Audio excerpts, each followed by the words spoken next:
Hey there, welcome to the All the Hats We Wear podcast. My name is Scott Snow and I'm your host. And this podcast is about helping you start your own audio journal. And this is a very innovative, creative way to have a journal. And the way it works is that you basically have a little capture notebook. This is mine here. And it's just a sketchbook, like an art sketchbook. And whenever interesting ideas happen during the day, just jot it down in your capture notebook. Here's mine. And then at night, you get out your phone, get a voice recording app, and just blab away and use those creative snippets as your talking points for your journal. Takes 3 to 4 minutes, and now you're done for the day. Captured all the highlights and the lowlights of your day. And this is the first step for following the All the Hats We Wear system. The next step, of course, is to get into all the different hats that you wear, and then to be journaling about them and have them be on the radar for you. So it's a pretty interesting, creative approach, and I suggest you give it a try. Today's episode is episode 138, Norman Bates Journaling. As you probably noticed, I'm a huge movie fan. I've got the movie posters, and I love movies. And this one kind of inspired me because I did a little AI research about the original movie Psycho and Norman Bates. And for some reason, you know what it was that first was the first kernel of this episode was the idea that in your capture notebook, one reason why it's such a lifesaver and why this worked for me when, 25, 30 years of trying to use a planner never worked for me is because there's no set pages. It's not like you have one page for the day or 2 pages for the day. You have unlimited pages for any day. Some days are busier, some are more creative. You get more ideas. So your capture notebook should allow for that. So one great way the capture notebook helps you stay on track is that you jot down those, creative snippets that happened maybe last night, and then this morning you're on the road and you write today's date. So you've captured all those important items from yesterday in your notebook. And you keep doing that because let's face it, the days often fly by. And with a traditional journal of sitting down and writing by hand or by typing, a lot of times you just can't keep up with the busyness of everything. And the fact that you have to be in your home, comfortable in your chair to write on your laptop or whatever. Whereas this notebook, I just have it everywhere. I don't care if it gets coffee stains on it or, I don't know, sandwich stains. It's always there, and I can just jot down and capture that. So anyway, the connection with Psycho is that I just remember the scene where they're looking in the register for the hotel and they find Marion Crane's signature. And it just sort of dawned on me that you can't go back in time and then scratch out someone's name and put your name on last Wednesday. Like there's a list. You have to have that information on time in the structure. So that's the same thing with your capture notebook. So that's Marion Crane and her signature in that hotel register was literally the first kernel of the idea for naming this episode Norman Bates Journaling. So I did get some help from AI. So of course, Psycho is a masterpiece. And here are some things that you can think of related to the movie that you could apply to journaling. Hidden thoughts can grow powerful if unexamined. So by not confronting the difficulties and the challenges or seeking help, they can grow. Those problems or challenges can grow to be overwhelming. So you want to take care of that. And one way is to vent every day with your audio journal. Journaling daily brings thoughts to the surface before they foster. Journaling daily brings those thoughts to the surface before they start to fester. So this is also another reason you want to do that. And the fact that our identity can fragment when we avoid the truth. Our identity can split if we're not proactive. Now, there is examples of positive identity splitting. And by that, I mean, I have a role of being a musician. and I have a role of being a music therapist. So to combine those, that could also factor into new hats that I wear, like a rapper, blues artist, because I love blues acoustic guitar and I like learning that. I like learning new therapy skills, and I'm looking to take some trainings on dialectical behavior therapy and cognitive behavior therapy to add to my tool belt. So that's a separate type of pursuit from different split roles. Also, guitar theory and improvisation, composition, and using software. So this is a positive way to be able to take a role and kind of have like little sub roles within that role. Whereas the negative in Norman Bates split his identity in not very helpful ways. Next point is that journaling allows expression in a safe place for your truths that you're not ready to say aloud. So, difficulties, challenging things, it's just you. You can explore them in your journal safely. I recently watched the movie Sixth Sense again, and that was such a great movie. But the little boy Cole, he was drawing rainbows and a lot of positive things, just great, playful things. But that wasn't true to what he was experiencing. Like he was really experiencing a lot of dark and scary things. So it would have been much more helpful to him to be able to express those scary things in his art. But when he did that, he got in trouble. So he said, when you draw rainbows, it doesn't lead to a treatment team meeting and the principal and the suspension and all that. So he just started doing what everybody expected of him, and that was not very helpful. Next point is the mind can create powerful narratives, and they're not always positive. So journaling can help you challenge your own mental narrative, your own stories, and things that you're saying to yourself. Facing the shadow side of yourself is necessary. Growth requires acknowledging those uncomfortable emotions like jealousy, anger, fear, disappointment. Those things should be explored in your journal.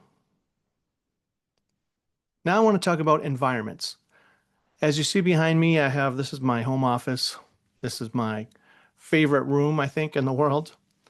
And I've decked it out to all stuff that I like. I've got the instruments there. I've got the posters. Got my whiteboard with my rolls on it. I got plenty of good books. The environments that you set up for yourself reflect your inner states. How do you decorate your spaces, whether it be your bedroom or an office or the place that you hang out? Is it empowering or is it draining? I have all kinds of pictures. If I'm looking around, I've got Ozzy Osbourne and AC/DC records and Kiss records and the Joker, Young Frankenstein poster over there. I've got artwork from my sons. So things that make me feel good. You should surround yourself with those. Why not? If you have little piles, like I have a stack of papers behind me, but that's actually all music method books for guitar. So it's not like they call it a doom pile, where it's just a stack of papers that begins to grow and grow and grow. And the only reason preventing you from attacking that is that you're trying to avoid all of the decisions that you'll have to make that little pile disappear. When you walk into a busy, messy room, you feel crappy. You're like, oh, where do I start? Like I want to be, I came home from work, I want to rest and re-energize, and it's a big, huge to-do list in my lap, and I don't want to deal with it. Why bother? I got so much stuff to do here, so many decisions. I can't handle this. So that's not positive. Now, I'm not saying that your space has to be clean. There's a lot of creative artists, writers, and successful people that have a messy kind of office, but not messy in terms of, doom piles. Messy in terms of this is a working office, like when you see a painter's studio, there's paint everywhere and, there's drips on the floor and there's stuff stacked over here or stacked over there. That's a working artist. They're doing their thing. So that's good. Our inner dialogue shapes who we become. It shapes our identity, and the voices in our head contribute to that. Now, of course, Norman Bates, had a lot of psychological mental illness for sure, very extreme. So it's not really comparable, but you get the gist. So journaling can help you clarify your internal dialogue so you can decide what deserves attention and what doesn't. Parse out what you want and discard the rest. Curate just like a nice garden. You prune all those weeds so that you have your plants.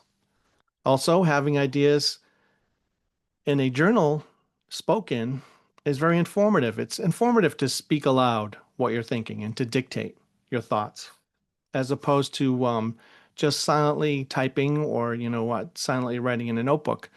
You don't get to try on how the things you're going to say feel because you don't hear them.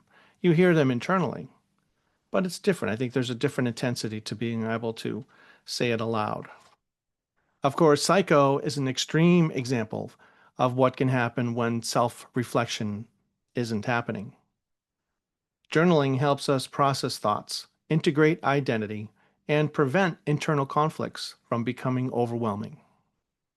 Here's a short list of some questions related to Norman Bates in Psycho. If you wanted to do some journaling, here's some questions.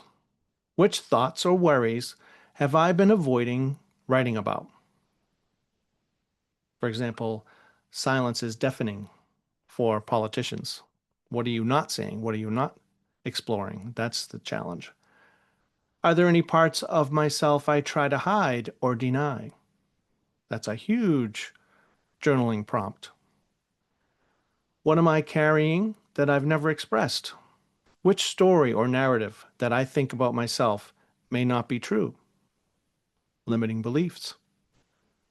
What do my environments, rooms, spaces tell me about how I'm feeling inside? They're a reflection, a manifestation of your thoughts. I believe that. If I were to create a space that made me feel positive and rejuvenated and empowered, what would it look like? What would be in your decor? That could be a journal entry right there. Journal about what would be the ultimate space for you to be able to chill out and relax.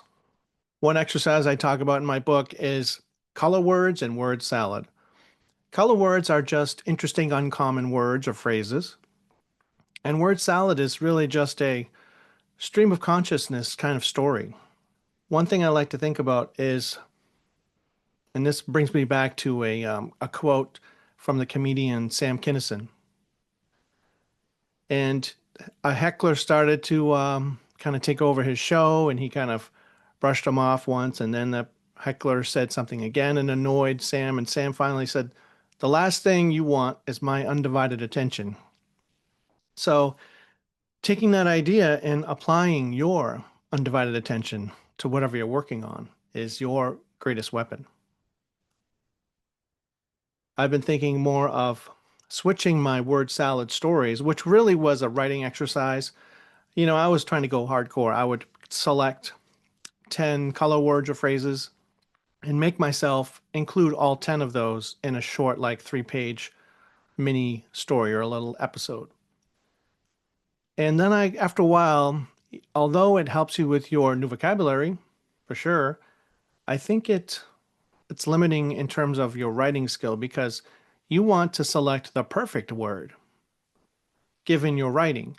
You don't want to have to connect the dots with all these predetermined set phrases that may have nothing to do with your story. They literally could be crowbarred in there. So that's not really helpful, I found, for better writing. I consider myself definitely a amateur writer, but I do like writing fan fiction, and celebrity fiction is fun. So I've committed to having my undivided attention on more like plot instead of just going freewheeling it and trying to get all these vocabulary words in there. I'm going to focus more of that creative time on the storyline, the plot line. Since I still write down color words when I'm reading the newspaper, for example, I have a 5-subject notebook. and I just jot down any words or phrases I think are interesting. And I'm still considering like reviewing those words and then saying, well, maybe I'll hand select a few for this specific story I'm writing that really fit. Now that seems to be a better approach. It's like looking through a garden and then snipping, what you want to take out and then leaving the rest. One strategy at work that I use is I call me time in the morning. I start at 8 o'clock.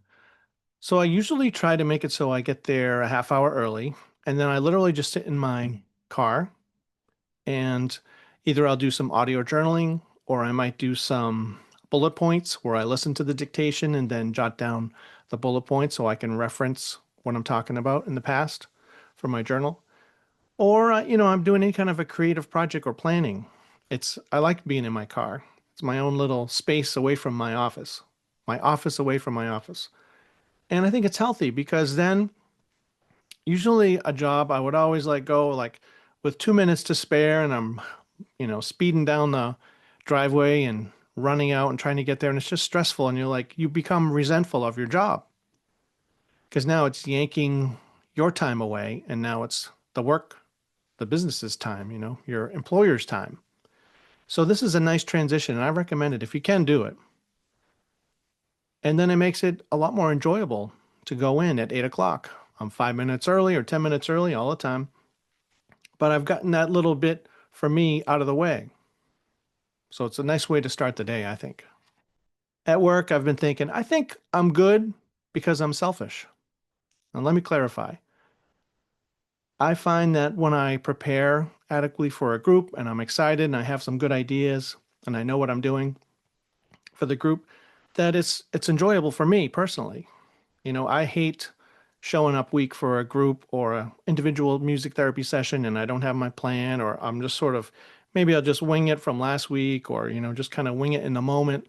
And I always feel like shit when I do that. So it seems to me that it's actually because of my own selfishness, how I want to feel, that I present a great group. Now, of course, the patients benefit as well, kind of as a byproduct. They should be the forefront, of course, but when I'm really honest with myself, it's because I have that pride that I'm doing a good job. So interesting kind of focus. As I mentioned, I saw Sixth Sense, the movie recently, well, last night, and the opening scene, maybe experiencing a little different because of being a music therapist. I kind of felt that Bruce Willis was not a very good therapist at the beginning scene. He has a patient, maybe spoilers ahead. He has a patient that he saw a child that he wasn't able to help. And then this patient is now an adult and came back and was very angry at the doctor for not helping him. And so this kid is in crisis and he's very aggressive. And so now Bruce has to have the skills, the therapy skills to talk him down. And I really think he was being too quiet. Bruce was not being very effective as a therapist to calm down this crisis. He was too quiet, too weak, too much dead time. He let the patient ramble on too much that the patient got, elevated and revved up. So it was just a different perspective from the last time I saw it because of my career. There's a podcast I was following. I should check it out again. It's called Popcorn Psychology, and it's three psychiatrists, or yeah, I think they're all therapists, and it's just their take on different movies with a focus on therapy and mental health. Helping. It was interesting, and I enjoyed it, and I need to get back on listening to it. Future events in your journal. Originally, when I listened back to older journal entries like 5 or 10 years ago, I realized that a lot of times I was saying, well, next, whatever, Friday, I'm going to have a lobster festival. We got the Lobster Fest, and I'm looking forward to it. And then, like, the next day, I say, well, now 2 days until the Lobster Fest. Now, the following day, one more day, and then it's going to be the Lobster Fest. And then finally, have the Lobster Fest, and that is featured in that day's entry. And maybe, it was a flop. I don't know. The meat was chewy and the lobsters were tiny and it was a ripoff. So I started to say, you know what? I shouldn't include future events. I should just say today is the Lobster Fest and just talk about it that one day. But now today, I'm thinking that for the example in my last podcast episode, I talked about cooking, how I like cooking, and I made the coq au vin, which is a French recipe taught to me by Julia Child, the great. And it's basically a beef burgundy, but with chicken, a red wine and chicken stew. And the way I did it, I was actually a good way. The beginning of the week, I was saying, I want to do this. I want to make this recipe. I was inspired. And the next day, maybe I'm saying, well, I'm watching YouTube videos with all these chefs and I'm comparing them and I'm getting a lot out of that. And the following day, well, I'm looking through all my cookbooks and finding everything I can about this recipe. And then maybe that day, I'm talking about how I made it and how it came out. So that does show that joy. And even now, like the last 2 days, I've had a lot of joy thinking forward to the Oscars, which is actually tonight. It's going to be in another hour and a half for me right now. So I'm looking forward to doing that. I'm looking forward to having a cocktail, and I've got my little judges sheet, my everything, all the movies that are up, and I'm looking forward to that process. So it can be very rewarding to be thinking ahead and have that expectation of something. But you don't want to constantly be tossing around future events because then it gets very hard to catalog what day the thing actually happened. I always read about politicians that flounder when they start to contort themselves into many roles or they contort themselves into someone else's expectations and it just never works. It's usually the ones that resign or get fired, but they're trying to do too many things. They're burning the candle at both ends. They're trying to be tough, but they're also trying to be nice. And they're not going by what they believe. They're just falling in line. And I really believe that all of your roles should fit together like a glove. They should be an appealing whole, like a puzzle. I have a Yoda board in my office, which I enjoy. I got this for a couple bucks, probably a dollar store, and I really like it. And usually I just put a little motto or it might be a word. And in this case, I just put a little acronym of something that I'm trying out to become inspired. And it stands for, it's really effing easy. The idea is to just take the difficulty out of things, try to remove everything. And just by saying it's freaking easy. Everything's easy. Now, of course, I'm not saying that, there's a lot of things that are difficult and a lot of hard work you have to do, but that was the energy that I needed right now. That just do it. It helps me take action when I just go, it's freaking easy. Everything's easy. So that's where I'm at right now. What would be your acronym that you would put on your Yoda board? Let me know what it is. Maybe I'll copy it someday. One show I always enjoyed was the original Star Trek with William Shatner and Leonard Nimoy. And I always remember one episode. It was called The Gamesters of Triskelion, and it was one of my favorites. And there's one scene where Kirk is talking with these three brains in like a jar, and they were the leaders of this planet or whatever.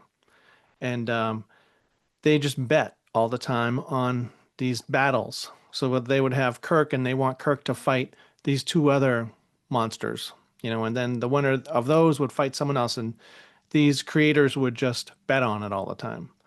And they would call their money was quatloos. And I just remember the scene with um, Kirk, and he just gets pissed off at them, and they're all just talking over each other like it's like mass hysteria. There's zero creativity, zero listening. It's like the worst work meeting you ever had, which I've had plenty. And there's nothing going on. There's no creativity. Nothing can sink in. You can't connect with someone else's idea. Everyone's just talking over each other because they're going, well, 20 quatloos that says the newcomer will, the earthling will win. Well, 30 quatloos says, well, 5 quatloos. And he goes, gentlemen, I'm not dealing in quat lose. And it just goes to show how effective brainstorming needs listening. And I'm terrible at small talk. I don't really like it. I like a deep conversation where we're really going after it and talking and getting somewhere. When we're just everyone's just blabbing, oh yeah, blah blah blah blah blah. I just back out and I don't even get involved. Sometimes I'll sit at the table with the family and everyone's just gabbing, and I don't say a word for an hour, and then finally I just get up to leave, and then everyone's saying, "Where'd he go? What's he doing? Where's Scott go?" Like, you didn't care. I've been sitting here for an hour. You could have talked to me. Speaking of effective brainstorming, I had an experience that was kind of unique, and it was I was feeling super creative, and basically I kind of imagined the beginning of a movie about a new Joker. I love the Joker. And so it's like a screenplay, but I was seeing the movie as it was unfolding. And it started in like this mechanic's garage, and it was this hyped up, crazy, powerful machine, and that was the Joker mobile, And then the Joker mobile that it was revving, and like all of the engines were going wild, and like it was just really powerful sounding. And then the next scene, like I could experience the whole feeling of what it was like, what this massive machine was like. And then the next scene was like a contrast where that you're seeing overhead, like on the highway at night with all the overpass kind of lanes and, loops of seeing the Joker kind of just cruising down the road. And the idea was that his vehicle was so souped up that, nobody could ever, no police could ever pull him over. He had the oil slicks and, the whatever metal spike balls that came out, or like it turned into a submarine or an airplane, and all this kind of wild, crazy, fun stuff. But what I found was that it was me taking myself totally out of it. It's that made it effective and made it really like it was just happening on all cylinders, like really in a powerful, strong way. Almost like a dream state. When you're dreaming and then you become aware you're dreaming, but then you're just about to come out of the dream, but then you're like, wait, no, this is fun. I like being in the dream and knowing I'm dreaming. But sometimes it never works out. You just end up waking up and like you lost it all. That was kind of the same sensation. So I want to pursue that more of how I got into that state where you're just basically opening a vein and letting it go, letting it ride. Have you had any similar experiences like that where you just get a really strong dose of inspiration and it's just pure, like you're just mainlining pure creativity? I'd like to hear about it. I saw a thing on Facebook that was about rubber balls and glass balls. The main idea is that you don't want to have the important things, your priorities falter. You know, that important conversation with your kid or your spouse, or being there when someone needs you. You don't want to lose that. If you drop the ball there, that's like a glass ball and it just shatters. But the rubber ball, like, a meeting at work or another phone call or whatever else, those bounce. They're not as important, so they would just bounce and you can get it later. They're not going to be shattered. But I started to think about that. I don't know. Sometimes I think when it's so plainly put like that, not too much thought into it, that I don't totally agree with that, because if you have a role, even family or relationship roles, of course, are very important, the most important, definitely a priority. But if you have only one opportunity to have to connect with your kid and you don't do it, and that's all you have, like you should have so many positive connections with that person that it's like it didn't happen that one time. Like you have a million ways that you can make up for it. Like it's not going to smash into smithereens. It's not going to smash into smithereens. Um, Now, if you never saw that person, like you come back after 20 years as a parent and you were a deadbeat dad, then yeah, of course, now you're talking about glass balls. So that was just my impression with that. You should have plenty of connections already that kind of makes that glass ball more rubber. And sometimes coming through at work is the best thing you can do for your family. get that good job or the next pay increase or an opportunity or whatever deal you're working on to have that happen for the betterment of the family, of course. And let's face it, my kids are 17 now. They want to do their own thing. They don't want to play backgammon with me anymore. They got their own thing. Of course, I want to be there with them whenever we can, but they're not waiting every second for me to spend time with them. That's for sure. One thing I've been thinking about, because for some reason I think about this stuff all the time. Like I literally am thinking about all the hats we wear type of stuff all the time. And it's not because put it on my to-do list. Oh, think about whatever thing. It's just I like it so much. It's what I am, you know. I think that's why I've discovered that that's my purpose because it's you don't have to make yourself do it. So my thinking was with all these roles, and I have 22 hats that I wear, I put this diagram together, which has the four types of roles, and then they're listed on the outer circle. And so it's like a big pie graph, basically, pie chart. But then I started to think, you know what? I actually think you have to have your mind, body, spirit roles happening before all these other roles, because that's you as a person. Before you're a dad or a husband or whatever, friend, you're a person. And of course, self-care is important. It's super important.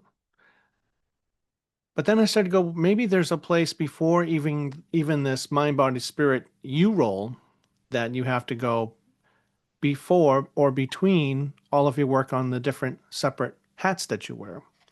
So then the diagram would be basically a big circle, like the sun in the middle, and then the universe, all these planets are orbiting around. But so basically to go from one role to the other, you're actually going back to reset this empty spot in the middle, which is really your just consciousness. You're in the space. You're not even a person. You go from there to being a dad, doing that work, and then you go back to being that consciousness to go to the next role. And then so you're always zooming out to the outer perimeter to do that role, and then you come back to center in between. I don't know if that's true or not. It's something that I've been toying with. So, as I said, there are four types of roles, and I'd like to conclude today's episode, Norman Bates Journaling, with an exercise for you, and that's to start to sketch out the hats that you wear. So, I want to give you four headers. I would take a piece of paper and then make four columns. And the headers are the four types of roles. The first is personal, then professional, and then the third role is mind, body, spirit, all in that one role type. And then the last role type is giving and receiving. And then just look down and start to put down what you think could be the hat that you wear. Also, you want to be very positive. You don't want to roll like I'm the maid for the family or the taxi driver or the mechanic, like have it be empowering. So you want to spend time on that role. Who wants to spend time being a taxi driver? So here's just a quick reference of my roles. My roles. For personal, dad, husband, family and friend, backgammon player, movie buff, chef and mixologist, joker, writer, the Willy Wonka of creativity. For professional, founder and visionary, world-class problem solver, journaling guru, support group facilitator, professional speaker, and music therapist.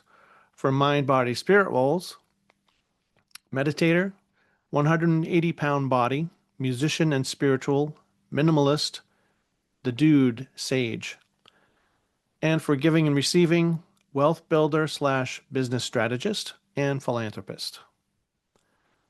So get to work making your list of the hats that you can think of for those four categories and send it along to me.